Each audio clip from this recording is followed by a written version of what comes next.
Oh my god, guys! It's Bass6286, and I'm panicking because I have to do an intro suddenly, and with me is... It's Chocolate. I put him on the spot. See what I did there? You can't handle pressure, can you? No. Not that kind of pressure. I'm suddenly thinking of the song, Under Pressure. Under Pressure. It's a good song.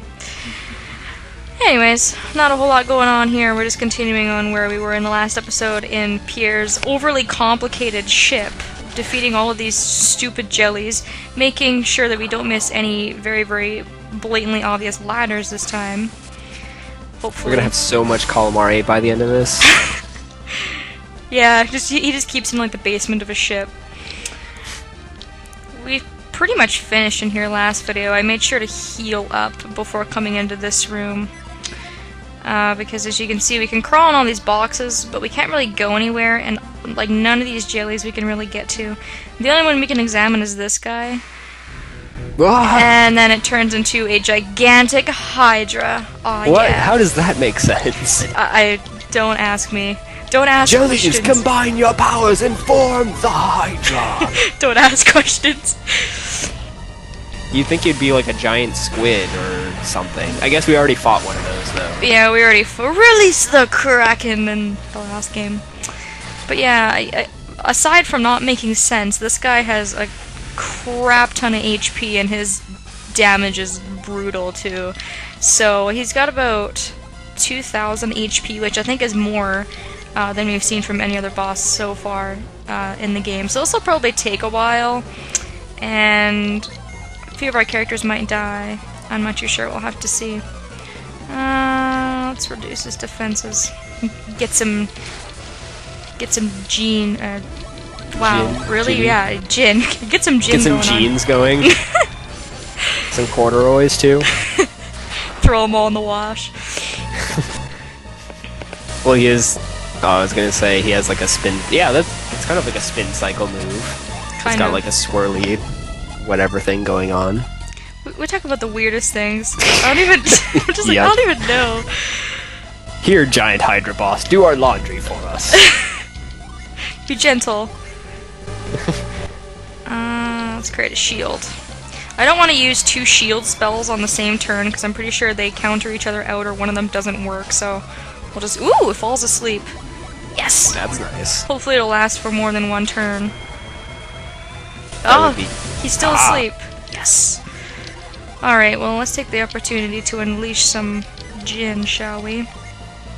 He's also weak to fire and strong against... Water, most likely. Water, yes. So I'm gonna go ahead and just go all out while he's asleep, and then we'll just release a bunch of Jin on him. I love moves that like recover magic or power points or whatever you want to refer to it as. Yeah. And this is our last summon that we got in the statue, I do believe. We attack with rose petals. Damn, and he woke up. Oh well. Next turn we can go use a bunch of Jin on him and hopefully kill him. Ooh, Megara. I'm gonna let Shiva use that. Cause Jenna... That sounds like that reminds me of Hercules. Well, so does Hydra. Hercules. Yeah. So we're just like reenacting a Disney film right now. Yes. How nice. Ooh, she looks cool. She's got giant swords. That's always a plus. For some reason that reminded me of Pit, but so much cooler. Oh yeah, kind of. I guess because of the white angel wings or something. Yeah. And the dual swords. Cover's beating the crap out of this guy. Right? We're just destroying him with giant snow machine. Take my giant ice blocks. That didn't do much. I mean, it still did quite a bit of damage, even though it does low amounts of damage because it's strong against it, and that was... Ow. That hurt. Shiva is slowly dying. And crap, and then of course I take away Jenna's healing spell. That sucks. Oh, well, we'll heal. Go, Piers. We'll heal Shiva's genie can help her out, and then we'll heal Pierre's. And then hopefully all our HP will go back up as our genie reset.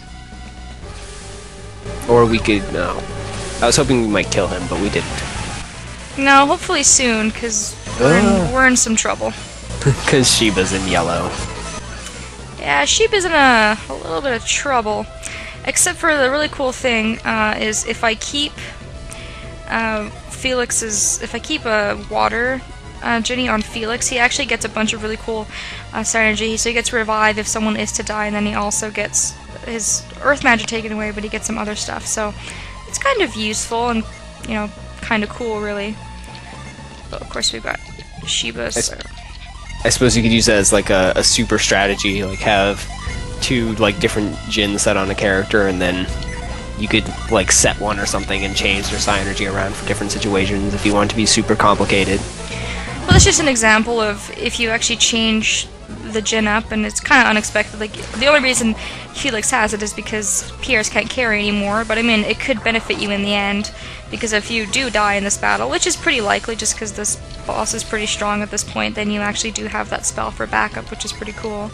So, you shouldn't have much fight left in him. This is ridiculous. Die already! We're not even cutting off his heads. We're doing everything correctly. Yes. He'll just grow more. Come on. Yes! Thank you, Pierce. That's a lot of experience, and everybody lived. Which is even better. We got some level ups, Jenna and Pierce, and some money. Aw, yeah. Some major moolah. Lots of money. And because the programmers of this game are utter and complete trolls, they purposely made it so that you cannot get that chest. There's absolutely no way to get this until you come back for backtracking, so... Wah, wah, Curses! wah. But now that the water's filled up, we can hop across, and then we can come down to the very, very, very bottom of the ship, which for some reason looks like there's a cave in the ship. Yeah, what the heck's with that? That's just weird.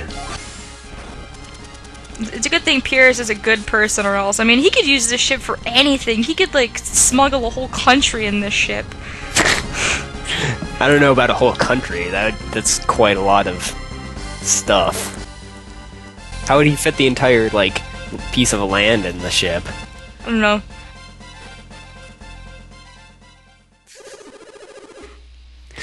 How did all these monsters get on board? I could swear I locked the door when I left. I feel like that's not going to do a whole lot. It doesn't matter. Once we get the ship moving, I'm sure they'll all jump ship. Okay, now, I must set the black orb in this pedestal. Unless you have like a hole in your boat and it just slowly sinks. Yeah. Or something. We've already taken on a lot of water, which doesn't seem like such a good idea. Woohoo! Sailing! We're sailing! Take the tiller, Felix. For some reason I thought that said take that, Hitler. I don't know why. If you hope to reach Lemuria, you'll have to learn a few things about handling a ship. So now I'm going to give you a ship tutorial. I think we have to sail the Eastern Sea until you get the hang of it. Kraden, shouldn't we be heading straight for Lemuria? That's no fun. Well, I suppose if we have to learn to sail, it's better to do it sooner than later. Then I want to go to Lalavero and Tolby. Oh, and Vale. Can we go to Vale? I'd love to see your hometown, Jenna. Shall we? Let's do it. To Vale we go. Sure. I don't think that's a good idea. Aw, Kraden ruining all the fun. Come now, why not? Think about the roads we have traveled to get where we are. I can't. I was never any good at geography. Me neither, Sheba. Then allow me to explain. Oh, God. The coastline of Angara is the continent in which Vale lies. It's surrounded by rocky cliffs. Oh, you don't think Pierce's boat could land there? And as for Gondwan, I would guess the people from Lalaveria are looking for us. He just ignores Jenna's comment. He's right. Satyros and Minardi went a little wild in Lalavera, and you were with all of them? And you were... Oh, you were all with them. Whatever, okay. Oh, but Sheba can explain the situation for us. Farron and the Lalaverans would understand, I'm sure. Whenever I think of Farron, I think of his...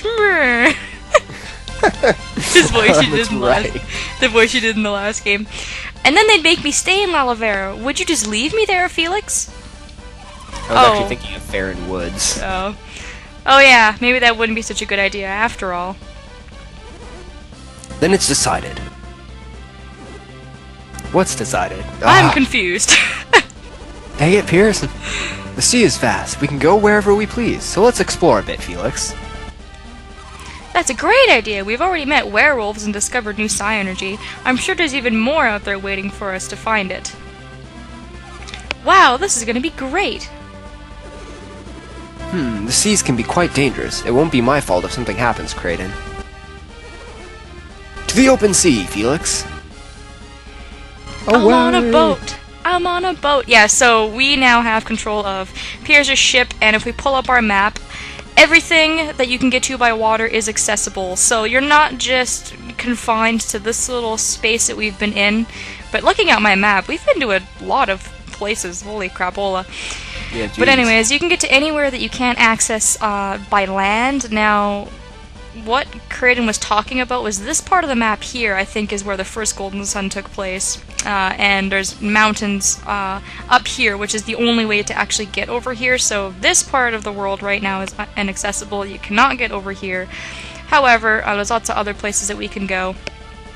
Not Kraden, I guess more Piers wants us to go straight to Lalavero, which is this big cloud right in the middle of the map. However, we're not going to do that, because screw that, that's no fun. Storyline? I don't think so. Side questing galore. Heck yeah. The boat only moves at 1 speed, but, I mean, it's really not that bad, honestly. And you It does not have 3 speeds. No. And you can get into wild encounters on the ship. However, they are significantly less compared to how much you get like when you're in an actual dungeon. So that's kind of nice. The place I'm going is actually, we're going to go back to Kimbombo, because, you know, we just haven't had enough of that place yet. Oh, yeah. And we now have all the necessary psi energy to actually finish the statue, which is funny, because he's like, oh, go find some psi energy, and then literally a couple, like, hours of game time later, you have the correct psi energy, if you do everything correctly, so... Whereas something like Crossbone Island took the entire game to get all the psi energy for. Which is kind of cool, though, I think. Because, like, you get to the end of the game and you have, like, a little extra area to explore. I agree. Now, because I'm map stupid, I'm gonna have to pull up my map every couple minutes to look at it, but anywhere there's a beach, you can land. So, for example, if you just go up to a beach, press A, Felix will hop out.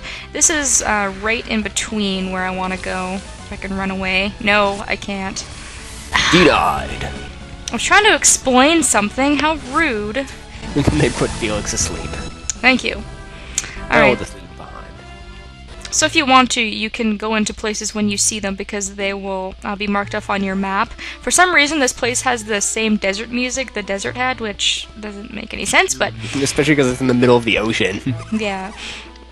This place here, there's a lot of places in the ocean that don't really have a lot of meaning, but you can cross them off your map. This place here, I do believe, was just like a little boating area that got separated when the earthquake hit. Ever since the tidal wave moved Indra, we haven't been able to go to Gondwan's western shores. So basically, he's just telling us what Kraden already told us. Can't go to Gondwan, and these guys are kind of screwed. I don't see a boat at all for them to go anywhere. They kind of just got like wiped away in a tidal wave. That sucks. So, places like this, for example, are just kind of little hubs out in the world. There might be things to do later on in the game, but, you know, for now there's not really a whole lot going on. But you can go and look at them if you want. Exploring, sightseeing. And they will be put on your map, so that's kind of nice. If you get lost or you don't know if you've explored something, then it's there. These are the Kimbombo Mountains, so... It's nice because we were able to just go all the way around the mountains. Don't have to go through them. Don't have to go through We'll be coming around the mountain? Yeah. Don't have to go through the mountain range. Don't have to go past all the guards, nothing. We can just go straight to Kimbombo, which is really, really good. Which is nice.